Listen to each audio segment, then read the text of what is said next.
back to the Gen X Remix. Have you ever wondered if there's a way to raise confident, respectful kids, or maybe grandkids, without feeling like the family referee 24/7? Well, today on the Gen X Remix, we're exploring exactly that with child psychology expert and author Martha Burich, whose book, Yes, You Can Raise Happy, Responsible Children, has even grabbed the attention of the Chicken Soup for the Soul creator, Jack Canfield. Today, Martha is going to be sharing some of her game-changing insights and information, including the 3 L's of parenting: love them enough to say no, lead by example, and let them fail. Ready to tackle those meltdowns and transform chaos into connection? Let's dive in. Let's give Martha a warm welcome.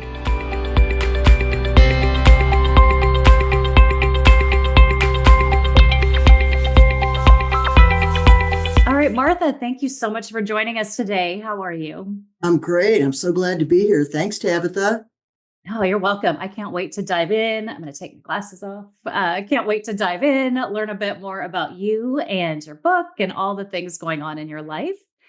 But as I shared as we were prepping for the show, what I love to ask every guest is, can you tell us about a remix in your life, something that led to an impactful change? Uh, you know, I I think my life has been remixes. The first one was I was kicked out of 2 colleges Oh, okay. years ago, and one day I was just crying and I had a 1.0 GPA. For those that don't know, it's a D. That's a D. Oh, I was crying to my mother. Oh no, what am I going to do? I think I was 19.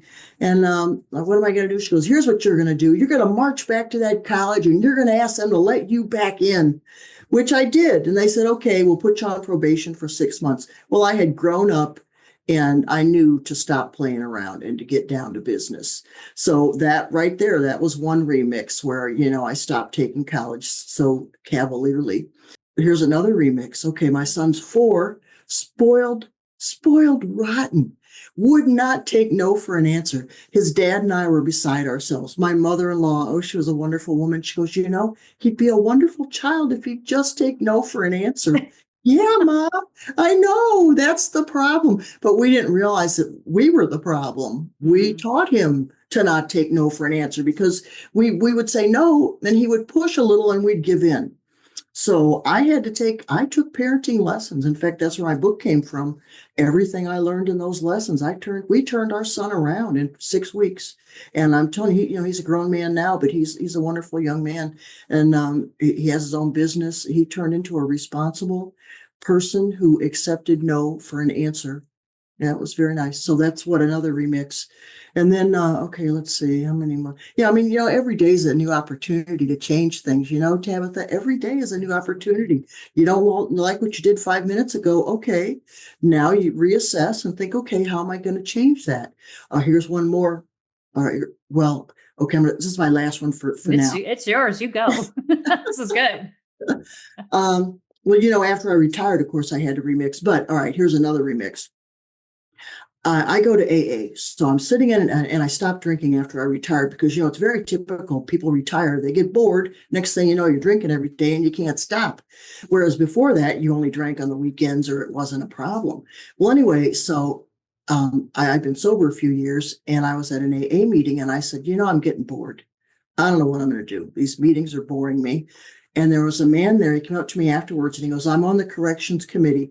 Here's the application. You can start taking AA into the jails. That's amazing.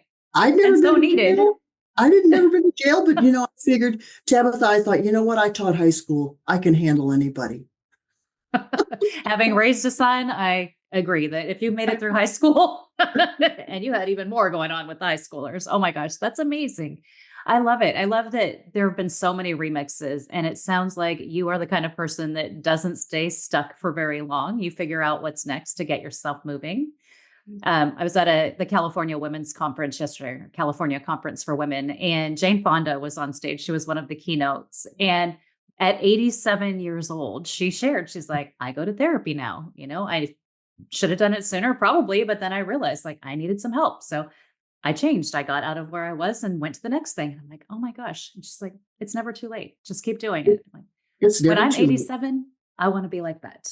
I know. And every day is a new opportunity. Jack Canfield, when he was 73, and he had been through plenty of therapy his life. He's the guy that he had the Chicken Soup for the Soul series of books, and he endorsed my book, as a matter of fact. But anyway, Jack went to therapy at 73, but he had gone through therapy all throughout his life. But anyway, this other therapy session he went to, something came up for when he was a kid with his stepdad, and he realized how this had been affecting him throughout his life. Yeah, it's surprising what's hidden in there under the layers, and something will knock it loose, and you're going, "What just happened? Where did that come from?" So Jack Canfield endorsed your book. Tell me about that. Oh, that's yeah. Here, We're going to hop right in. I'll read you what he said about my book. There's my book right there, right there. Okay. I love it. He said, in fact, the entire back of the book is Jack's endorsement. And he said, "It's my pleasure to endorse this remarkable book, knowing it has the potential to transform the lives of families worldwide. A must read." That is incredible. Yeah, that's pretty high praise. I'm very, very proud, very, very proud of that. But I've been involved with self-esteem and child psychology really since almost my college days. Okay, so interesting. So what led you to writing the book? Well, my son was spoiled rotten at 4, and I had to learn how to undo that. And then I became a child psychology professor, and a lot of my students had a lot of problems with, their children. And then I noticed, you know what, and you probably already know this, Tabitha, as parents, no matter what we do, we're wrong. Somebody's always got something to say about, no matter what we do. We dress the kid up. Oh, don't you ever let him dress down. We let him dress down. Don't you ever make that child dress up.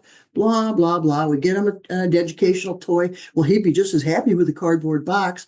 We get him a cardboard box. Can't you afford an educational toy? Blah, blah, blah, blah, blah. No matter what I do, I'm wrong. So that's one reason I wrote this book, is because you know what? Just keep moving. As long as we keep moving, and you've already made, this reset. Okay, I did it wrong yesterday. I'm gonna try something new today. We'll see what happens. And really, basically, what parenting is? It's throwing spaghetti against the wall, seeing what sticks. That's parenting. Because one day the kid has a tantrum and you talk nice and they're like, "Okay, mommy." The next day you talk nice and they scream harder and longer. And it really is. It changes from minute to minute and day to day. And I'll tell you, parents are the most courageous human beings on the face of the earth. Oh my gosh, they are. And after having a child, he's 30 now, he's definitely grown, but you suddenly realize you're not so judgmental of other parents. Right? Back before you were a parent, I remember looking at kids going, "Gosh, can't you get that thing under control?" And then as you get older, you're like, "Oh no, they can't really get them under control right now." Right, exactly. As I'm walking out of restaurants with a kid on my shoulder, getting him out to the car to calm him down because he was literally throwing spaghetti at the wall. Oh my gosh, I love it. It's so good. So you referenced your 3 L's of parenting. What is that? Well, let's see, the 3 L's of parenting. Love them enough to say no. That's got to be number one. Because unfortunately, we think, a lot of us are so misguided, and I certainly was, and so was my husband, my child's father.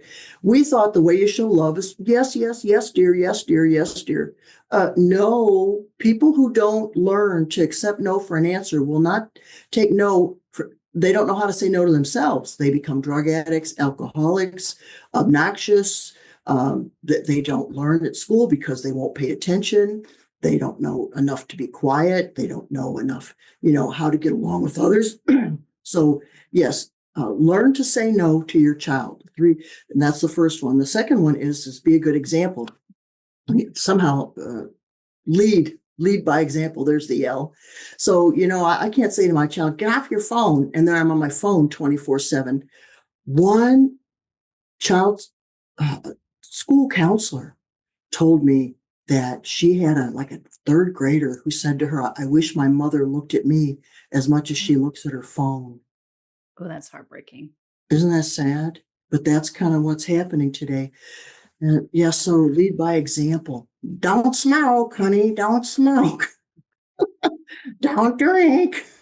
Exactly. Oh my So gosh. we need to be more cognizant of the example that we're worth showing. And then the third one, okay, let's see. Love them enough to say no, lead by example, and let them fail. How many times? Okay, here's a good example. The child comes home, let's say they're fifth grade. They come home, they go, they're having a play at school, and it's whatever play, and I'm going to try out for the lead. Oh, honey. Oh, that's nice. They're having a play, but why don't you try out to be one of the trees? You got a better chance of getting that. The lead. You might not get the lead. Well, you know what? That's why people get older. They don't go after the jobs they want. They don't go after the people they really want in their lives. They don't try for the things they really want because they're afraid of failing. Whereas the people who succeed, you'll see, have failed a gazillion times, and they just go, next. Okay, what do I do next? But those of us who are afraid to hear no or afraid to fail, oh, okay, I'll try out to be the tree. Oh my gosh, there's so many thoughts in my head right now. I work with women who are either advancing their careers or working on their corporate escape plan. So the plan B, right? The kind of pre-retirement phase. And the fear of failure is so predominant. Like, well, what if I try and it doesn't work out? I'm like, then we try something else, or we do the next thing, or we do it a little differently. Like, it's okay.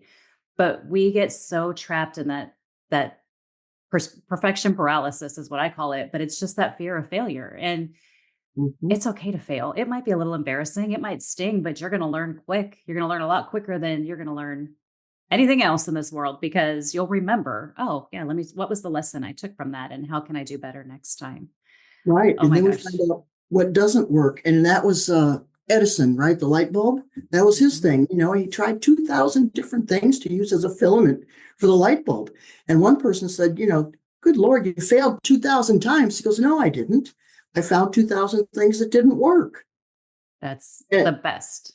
Right. And how else can you do it? And if you're afraid to fail, you're not going to go anywhere. You're not going to go anywhere. And if you want a fulfilling life, you're going to have to learn to hear no and hear it a lot. In fact, you're going to have to learn, okay, thanks, thanks. And there's a strategy to know. You can ask the same person, because the average is 1 out of 10 asks will get a yes. So ask the same person 10 times, as every child knows. Eventually, you're right. You will get a yes. Exactly. Or ask 10 different people, because if let's say you sell Boeing 747s, how many customers do you have? About 3, right? Maybe 5. Well, you have to go back to the same guy again and again and again and again and again. So you have to maintain that relationship, but you go, hey, do you need a 747 this year? Nah, we're going to hang on to our fleet. Okay. Hey, how's the kids? Blah, blah. Hey, you need a 747 this year? Nah, we're still going. It's still going. Okay. 5 years later, we need 5 747s. Our fleet's too old. Don't quit. Oh, that's what I want to tell you too. Don't quit. Tony Robbins says people overestimate what they can do in a year and underestimate what they can accomplish in 10 years.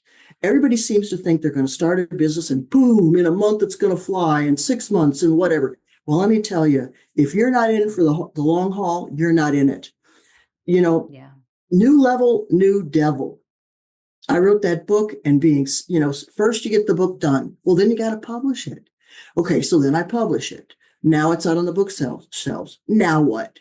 Oh, now you got to learn how to navigate Amazon. You got to learn how to navigate the bookstores. You got to learn how to new level, new devil, baby. And then you get it places, and then you got to nurture all these relationships. And then there's 1,000 things I still don't know. And every day I'm like, oh no, it's something else. It's something else. Technology. Why do I have to keep learning? Haven't I learned enough in my life? I'm tired of this. But you whine for 5 minutes and move on. Oh, Exactly. Well, are you going to quit? You're going to quit? Please. There's no quitting. Yes. Smile, put your lipstick back on, and get back to it. That's right. What else can we do? What else can we do? Exactly. We can't let our kids. Oh, and here's another story. So my son and I were at a gathering with a bunch of people, and he gets up and he goes, I just want to say how proud I am of my mother. Whoa. She wrote this book and it helps parents. It's so good. And she helps so many people. And, my mother never stops. She never quits. And I'm really proud of her. Wow. Whoa. Doesn't that feel Lead good? by example. Oh gosh, I love that. And that kind of takes me back to your, eyes on the phone thing. That kids are watching us all the time. People are watching us all the time, right? Everyone that you know is watching you, but especially kids. And I was at an appointment at Kaiser and I was sitting in the waiting room and the cutest little boy, curly dark haired, big brown eyes, so stinking cute, probably 3, is Mm. sitting down and he kept, Mommy, Mommy, Mommy. And she's just sitting there on her phone the whole time. Mommy, look at this. Mommy, Mommy. I mean, I wanted to go over there and pick up the kid and be like, you can show me, right? But you see how engaged people get in their phones. Well, then that teaches that next generation, oh, this is the most important thing. It's not the connection with the people that are close to me. And, Or we the forget. TV, or the movies, or the video game. I was at the grocery store, and there were a 3-year-old. I think the child was 3. He was in the cart, and he was so well behaved and just a sweetheart. So I went up to mom and him, and I said, "Wow, your son is so well behaved." And I looked at him, and I said, "Good job, young man." And mom looks at me, and she goes, "It won't last." Oh, That's he had good, such a mom. proud moment where he could feel so good. And she's probably Yeah, exhausted, right? In her yeah, own exactly. defense, right? She's probably Right. exhausted and not even thinking about the power of her words, but words are so powerful. And that's so wow. That's hard to see and hear. Yeah, Oh so my we gosh. have to be vigilant about what we say, and like you Yeah. said, what we do, what we say. Yeah, she could have just said, "Oh, thank you." Yes, he is. Right. But she was being defensive. She was being defensive, as all parents, unfortunately, feel they have to be.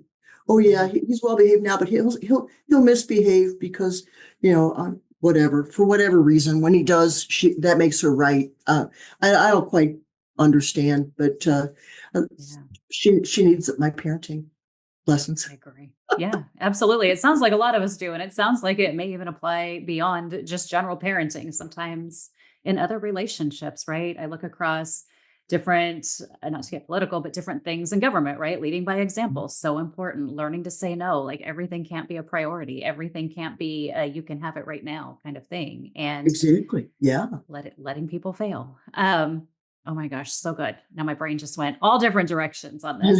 Squirrel. So a squirrel, I know. So I know you said that you work through AA with people who are incarcerated.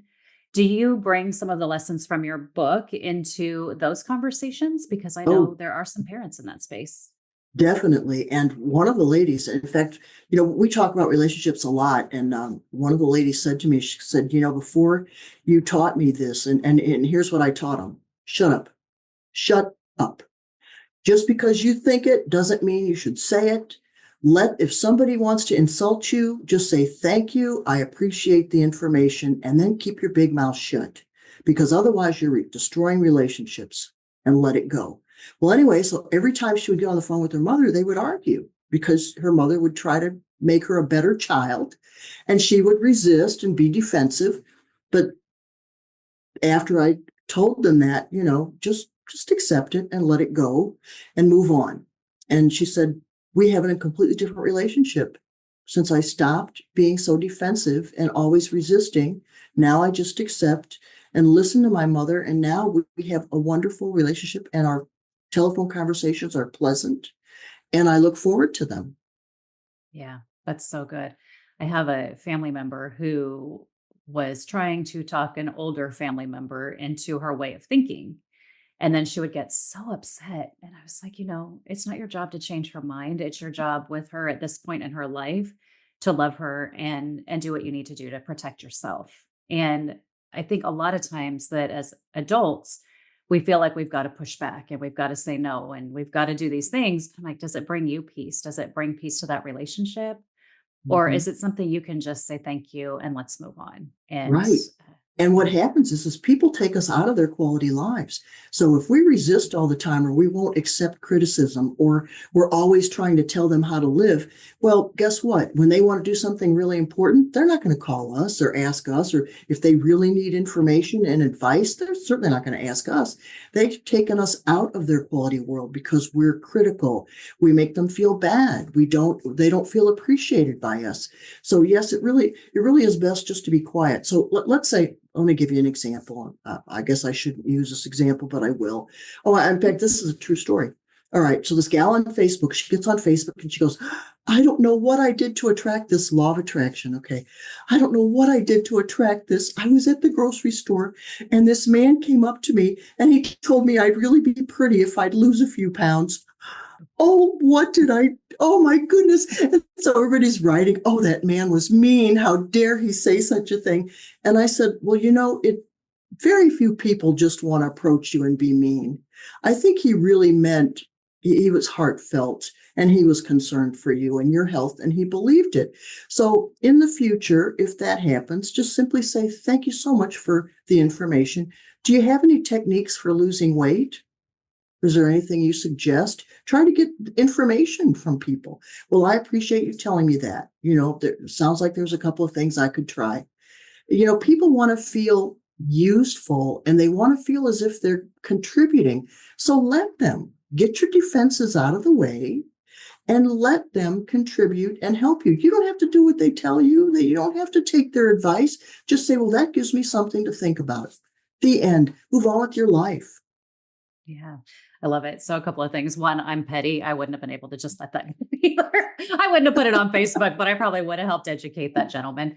Oh, the other thing I think about is let them, right? So Let Them by Mel Robbins. I've been reading it and listening. And when you said let them, that's so profound, right? It's just a way of being like, it's okay. Let them be themselves. You can't control anybody but yourself. So learning to just let them say what they need to say is the way to It's so go. difficult. When I was a teacher, my really bad students, they'd always say, you can't teach, you're this, you're that. So I would say, well, hon, I got 30 kids in here and I'm not going to be able to address everyone, but I want everybody to be successful. So here's what I need from you.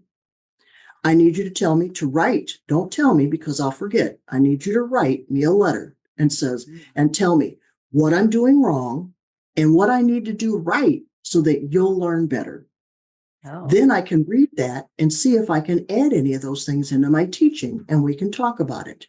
I never received a single letter because no one's ever really looking for that. They're just looking for blame. They just want to blame somebody. yeah. Oh my gosh, I love that. It's so funny. So the writing the letter when people, this is a totally derailer. It's probably not even relevant, but I'm going to share it anyway. So the writing the letter, because most people are too lazy to do it. And so what happens is my son, when he was in fifth grade, he wanted a pet. And I was like, you're not ready for a pet, but okay, I'll tell you what, it can't be a dog or a cat. It's too big. It takes too much time. If you can go do the research and find out what is the best small pet for you, how to take care of it, what it needs, how much it costs a month to take care of it, how you're going to take care of it, what's your plan, how much time does it take? I want a PowerPoint presentation. I want to see your plan and what's going to happen. Well, that backfired because we ended up with a guinea pig, which was short haired, required minimal grooming, and cost about $20 a month to take care of at the time. But I was like, okay, he did it. But do you He did know it. every single friend I've given that same advice to, because they're like, oh gosh, I don't want a dog. Jimmy wants a dog. I'm like, make Jimmy go do the research, make Jimmy Yeah. do the PowerPoint. And after he presents it, you make a decision as a family. The PowerPoint never comes. So if you tell someone you have to put the work in, a lot of times they won't. They'll just Boom. shush and be done with it. All gone. Right. They want you to do everything. They want you to Yeah. do everything. Exactly. Oh, I love that you use that. Oh, so good. Now you've shared a bit of this, but I'm going to ask if there's anything else to add. You talk a lot about how to get along with anyone. So what other strategies or advice do you have for getting along with others at any time? Because there's a lot of weirdness going on right now politically in the world, a lot of disagreements, a lot of things happening. And it can be a little harder to feel like you're getting along with everyone. So, what's your recommendation, or what do you suggest for Well, people to help them get along? Number one, stop trying to be right. Mm. When it comes to opinions, there's no right. There's well, we're not going to get into that, but when it comes to opinions, there's no right. So stop trying to be right all the time and stop trying to convince everyone to do it your way and that your way is the best. I had my stepmother always said you had to wash the silverware first. My mother said you wash the glasses first. So no matter whose house I was at, I think I was doing something wrong. I don't know. But anyway, so stop trying to make other people do it your way. You listen to them and just, okay, oh, that's interesting. That's all you have to do. Don't disagree. And, you don't need, just because someone's doing something you don't like. Now, if they're hurting someone, that's a whole different story. We're talking about abuse or lewdness or something really disgusting. That's a whole nother story. Illegal. That's different. But, most of the time it's just petty aggravations.